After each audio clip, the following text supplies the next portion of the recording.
And I guess our main sort of thing that we want to look upon is vaccination, because it's such a hot topic. I don't know if it's.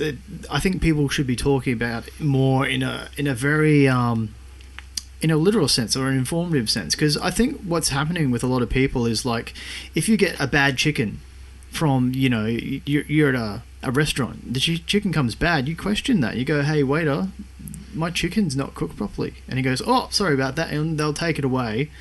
And if all that chicken is off or something, they'll throw it out because it's going to make everyone sick. But I find what's happening these days with especially the big pharma, as they're calling it these days, is that when they find out their drugs there's something wrong with them, or that there is maybe a lot of side effects they don't want, they don't pull the line of drugs. They keep selling it and go, oh, we'll fix that up for you later, guys. And they keep pushing this, and especially with vaccinations, where a lot of people are questioning the validity of whether or not people are using them. But there are case studies out there showing that the side effects of these sorts of drugs are valid and are quite harmful to a lot of people. Yeah. So, Will, what is your take on the vaccination industry? Just before we move on to that, I just wanted to say that chicken would probably be fine for someone in India. Well, you're right. Yeah. And the other thing I want to say is that there wouldn't actually be mercury in those two guys' water. It would be that would be unethical, right? No, so, just a bit of fluoride. Western culture, fluoride. Just a bit of fluoride. Sure. Yeah. So it's not rat poison. It's not rat poison. Okay, maybe a little. Sorry. Your question, Chris. Yeah. So, what's your take on the vaccination industry? Like, I guess we'll just start and see where we go with it. Yeah. Okay. This is something I've learned to do over a period of time. I got very interested in history. So when you've got to really examine the history of vaccination and where it's come from, roll back to the 1800s and look at Louis Pasteur. Now, Louis Pasteur was the biggest proponent of the germ theory. Yeah, and this is where germs. So like viruses and all that kind of stuff as well. So this is where it stemmed from. He was a giant promoter of that, and he was more a marketing agent than anything. And it was even back in the early 1900s, her name escapes me, the first book on what a charlatan Louis Pasteur was. He stole most of the work that he presented. He nicked from his contemporaries like Antoine Béchamp. There were several who absolutely believed that in the milieu of germs, they had function. We're in synergy. We're not at war. So we kind of like the bacteria model, but in a similar sense, but with germs. Well, I'm not sure I get your meaning with that, Chris. Well, like we have healthy bacteria in our stomach. And it helps digestion. Yeah, of course. Sort of stuff. But if we get the bad sorts, then we can get sick. Well, what's good and bad? So this is where it really gets interesting, because. What Antoine Béchamp was saying was that it's the terrain that matters. So germ, another word for germ is seed. What happens if you throw a seed on infertile ground? But if you give it the right conditions, it will flourish. So germs have what would you say, like a preferred condition to operate in. And it appears, through research, you can see this, it appears that things like tuberculosis have a vital function in the body. And as much as everyone has been vaccinated for it, I guarantee you that more than 90% of the population will have tuberculosis in their system. And if you've ever experienced a night sweat, you've got TB. And that was it being active. You wake up in the middle of the night drenched, if that's ever happened to you. If you've ever had diarrhea, there's every chance that you've got TB. So you've got to really roll this back and look at the model and where it came from and question the base assumptions of the model. If we're basing allopathic medicine on a war against bugs, and that's what we're being sold, and who makes money out of wars? Rockefellers, Rothschilds. I mean, you're talking about the financiers. I call them the Richies. The financiers of the world.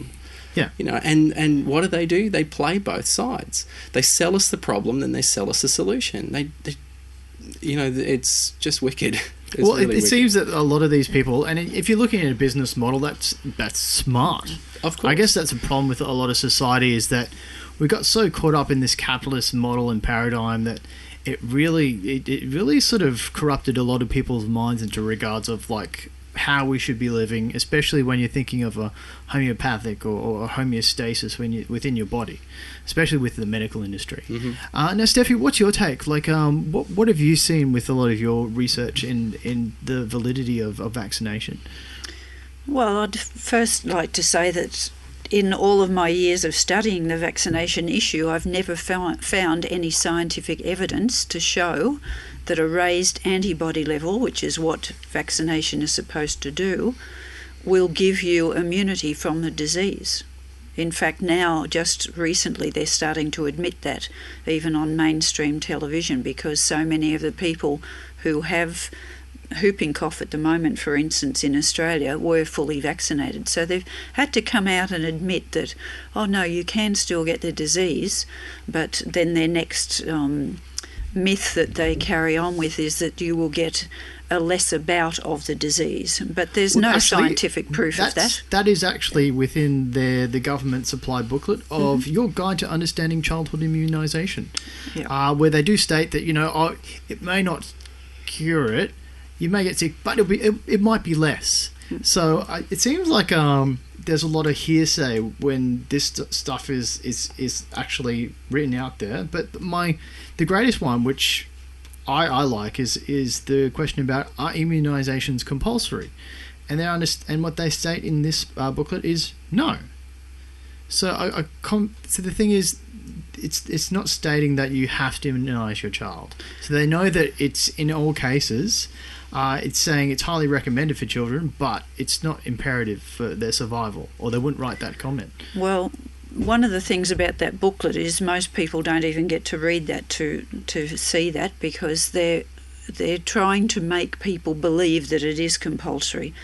At the moment, they're trying to make people believe that you have to have them in order to attend childcare and then kindergarten. And then a lot of people are even calling me and saying, oh no, we have to do it now because our child can't go to school.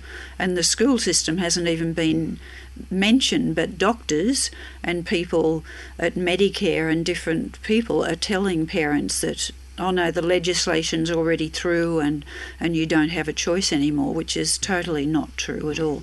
And even mainstream news articles on the 6 o'clock news, they will make it sound like if you don't do it, you're very neglectful of your children. So you should do it. It's kind of like creating a weird new sort of class war. It's like, okay, our children are clean because we got the diseases put in us, and the kids who didn't get any of the diseases to begin with are the dirty ones. Yeah. Isn't that like opposite thinking though? It is opposite thinking. It seems kind of weird to me, like, because technically it means if you're vaccinated, for anyone who doesn't understand it, but I'm sure you do, because I'm sure a lot of people have been taught the normal medical way, it means that they give you the disease in order for you to create the antibodies which defeat the disease, but you've got the disease already.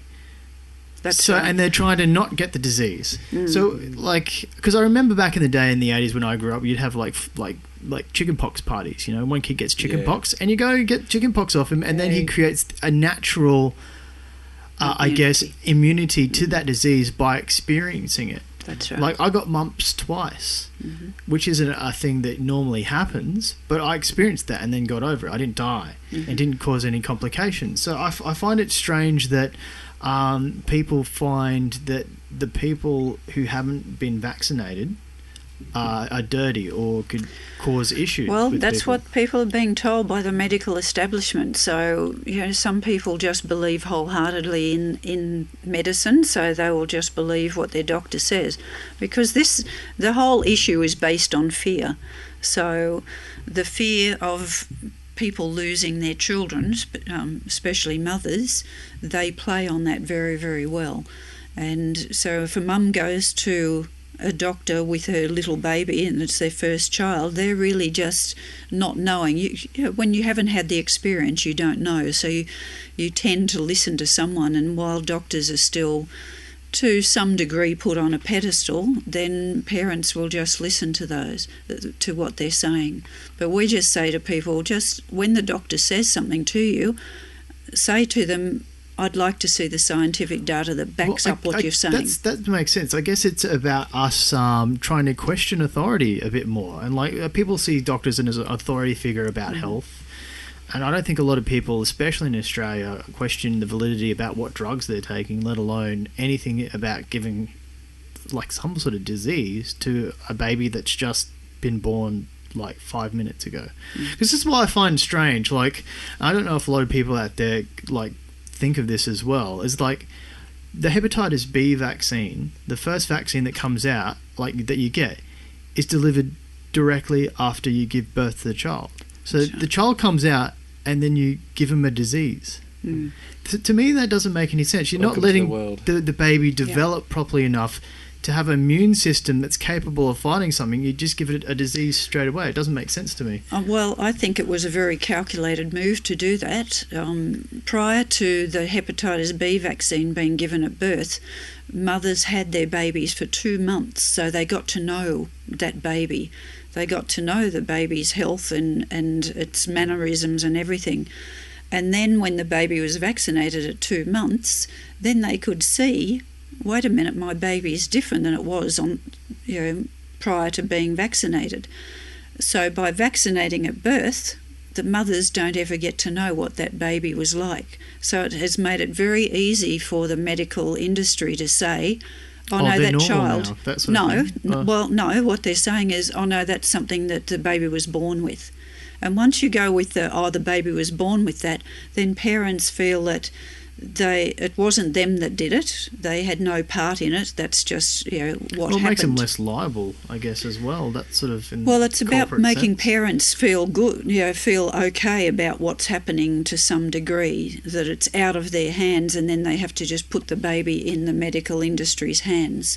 So I think it was a very calculated move to be vaccinating babies at birth, and now they're vaccinating pregnant women too. By the way. Yeah, I just read this. This sounds like quite strange. Is it kind of like, because I don't know if you guys, I don't know this well enough, but if you like have antibodies in your body and you're a mother who is giving birth to a child, does the mother's antibodies go into the child to help boost its immune system? As far as I know, they've been shared via the placenta. Aren't they being shared? Yeah, so they would already have the immunization technically? Yeah, it's something like is it 6 months or a year?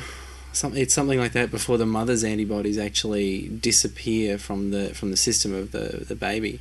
So there is a time period there where those antibodies are present as from the mother. So but do they disappear in the baby, or does that create the mother's antibodies do? Yeah. So we see in see the AIDS babies in Africa is a really good example of this. So you'll find, lots of instances of women who've been told that they've got HIV or they've got AIDS. Using the Bongui definition, which is look at you. If you're skinny, like emaciated, if you've had a fever, if you've got a cough, you're in. You're in the club. There's no testing behind that. So.